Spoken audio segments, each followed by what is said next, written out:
Hello, I'm Josh Hallam, and you're listening to Just Films and That. This is the podcast where we normally talk about films we think deserve a little bit more love. Got a little bit of something different for you today. We've thought we'd try putting out a couple of bonus episodes for you, as we thought it was about time we started throwing our hat into the ring of current releases. So every now and then we'll throw out a little episode like this, talking about our thoughts on a new release. Still sort of figuring out as we go along, not sure how it's going to work yet. Sometimes it might be me, sometimes it might be Alice, sometimes it might be both of us, sometimes it might be someone else altogether, I don't know. Or maybe no one will listen to it and it'll be one and done, but hopefully not. Anyway, today is, of course, Doctor Strange in the Multiverse of Madness. In terms of spoilers, I'm going to say that there will be spoilers for this, okay? So I did think about doing it no spoilers, then spoilers, or no spoilers at all, but then I thought, with a film like this, with everything we know going into it, who's listening to this when they haven't seen the film? So there are spoilers, so do not go any further if you don't want this spoiled for you. Perhaps come back and listen to it when you've seen the film. I should say as well, there'll probably be spoilers for other Marvel stuff in there as well, such as WandaVision, Spider-Man, and the other Doctor Strange film as well. So there we go, clear on that, spoilers. Okay, now I'm still very much making my mind up about this film, and I'm still unpacking it a little bit, but I'll try and break it down in the usual structure of one of our episodes in terms of what I liked and what I didn't like, without the critical reception at the end. In terms of the plot, the film follows on from the events of multiple Marvel properties, but mainly Spider-Man, WandaVision, and the first Doctor Strange. Doctor Strange is approached by a young girl called America Chavez, who has the power to travel the multiverse. She appears to be being pursued by some sort of interdimensional monster and needs Doctor Strange's help. Doctor Strange fights the monster and recognises the markings on it as witchcraft related, so he approaches Wanda Maximoff for help before she reveals it's actually her who's pursuing America, as she hopes to harvest her powers to move on to another dimension where her children with vision from WandaVision are real and she can continue to live out a happy family life. Essentially what then happens is a game of cat and mouse through the multiverse. Okay, so what did I like? Well, before I start, I will say this. The screening I was in was one of the worst I've ever been in. I'm trying not to let that cloud my view of the film, but I must say, I didn't even sit through the credits because I had to get out of there because I was pretty annoyed. One guy behind me genuinely answered his phone and had a 2-minute conversation. Did I say anything about it? Of course I didn't. I'm English and I'm an absolute coward. So, first and foremost, what did I like? Well, it's an absolute visual spectacle. It looks amazing. There's a scene in it, particular, that was a highlight for me, which is a fight involving magic to weaponize musical notes on musical paper, and I loved it. I think it was a nice little unique take on the use of magic, and they use a combination in it of sound editing, music, cinematography, and other visual effects and audio effects and stuff to give a real impact. I loved it. I thought it was something new to see them do with magic, and I really enjoyed that. There are lots of really interesting transitions and cuts throughout the film as well, which I think make the pacing feel even faster. There's been a bit of criticism I've seen already of the pacing, and I have to say I don't really know what the issue is. For me, I thought it moved at a really quick pace. I thought it moved really frantically as well. And for me, I thought that was a stylistic choice because it gave a real sense of chaos to this chaotic storyline, and I really enjoyed that as an audience member. But, to each his own.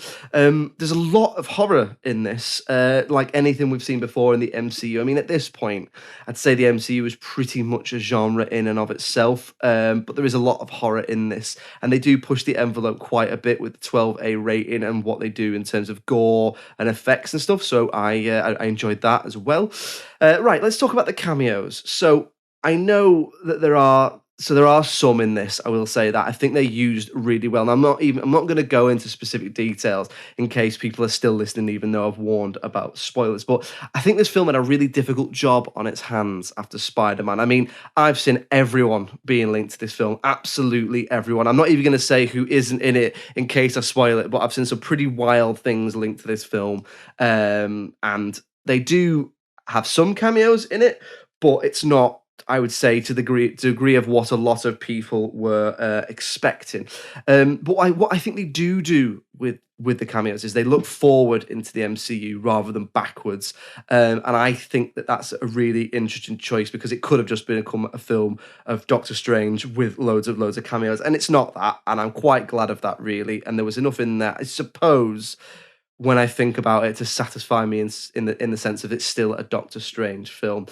I am still unpacking this though. I'm not gonna lie. I mean, there's some cameos that I was absolutely sure we'd get and we didn't get, and I couldn't help myself I couldn't help being disappointed by it as a fan of the comics and the source material. I don't really know if that's the fault of the film or if that's the fault of Marvel, or if that's the fault of me and the internet and social media for building this film up to be something that it perhaps isn't. I do think there's an element of Marvel making a rod for their own backs with Spider-Man, but ultimately, we can't have every film being fan service because I think people would tire of that eventually. Whilst I would love the idea of a film that was just 2 hours of cameos, I think you lose your storyline then, and you lose the world building to some extent, which is essentially what Marvel they're really strong with that. That's what they've built their brand on, is a set template storyline and really good world building, should I say. And finally, I do think there's some great performances in this, particularly from Elizabeth Olsen. She's given a lot to do in this and a whole new take on Wanda as a character, and I think she absolutely smashes it out the park. Really, yeah, really interested to see what they do with her as a character next. I'll also say shout out to, I think I'm saying this right, Xochitl Gomez, who plays American Chavez. I can't wait to see what she does next. She's great in this, and I can't wait to see what they do next with that character.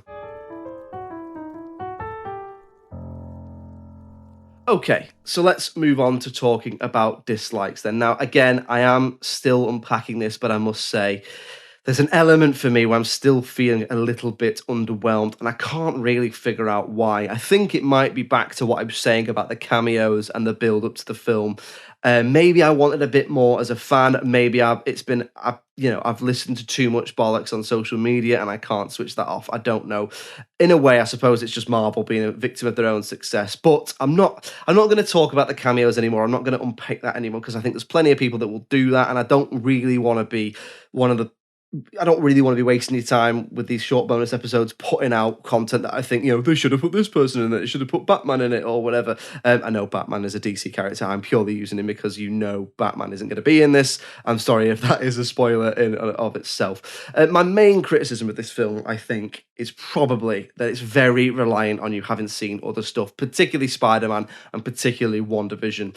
Now, I know at this point, Marvel can pretty much do whatever they want as a product. I mean, in 2014, I remember Guardians of the Galaxy coming out and people going, before it came out, they've pushed it too far. They're talking raccoon in a tree that just says 3 words, and we all loved it, didn't we? So here we are. They can pretty much do whatever they want. But I do think as we come into these films that are starting to deal with multiverses and stuff like that every film should probably be able to be enjoyed on its own terms. And I'm not sure with this you'd get as much out of some of the emotional beats of the film, particularly if you hadn't seen WandaVision. Now, I think plenty of people would disagree with me on that, but I try and think about the wider cinema going audience who might not know the ins and outs of every Marvel character, every film, and the source material and stuff like that. If I think about some of my friends or some of my family members who they'll watch the Marvel films because of their broad appeal and because they're usually good blockbusters, but they don't necessarily know the ins and outs of it. So the amount of times I cannot tell you the amount of times I've had texts on a Saturday night when someone's watching something and going, I don't know, what does this mean, etc.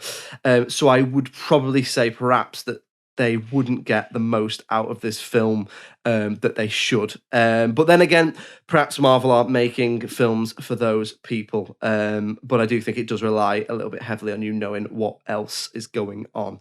I'd probably say as well that they do underuse certain characters, particularly Mordo with Chiwetel Ejiofor. I don't think he gets enough to do in this film, and he is a fantastic actor. He's good when he is in this, but I think they could have given him more. I'd also like to have seen them use America Chavez a little bit more. We get a little bit of an interesting glimpse into her backstory and her history, which you may have read about in the news around the bans in certain countries. fuck those countries. I mean, that's absolutely ridiculous, but that's just my opinion. I'd like to have seen a little bit more of her backstory and of who she was as a person, because other than the beginning where we see what I've just mentioned there, she just pretty much exists as a plot device to move the story forward. Look, ultimately, I'd say the film it is flawed, and I'm still unpacking it a little bit. But it is a visual spectacle. It moves along at a great pace, in my opinion. The horror is nice to see Marvel doing something new, and the action is enough to carry it through. I think for those who haven't seen some of the wider material, and ultimately, it is nice to have Sam Raimi back doing comic book films and a little bit of horror as well. I mean, ultimately, this is Sam Raimi's bread and butter, comic book films with horror. So I'm excited to see what he does next. I'm excited to see what comes next for Doctor Strange. But as with anything, go and check it out, make up your own mind. And thank you very much for listening.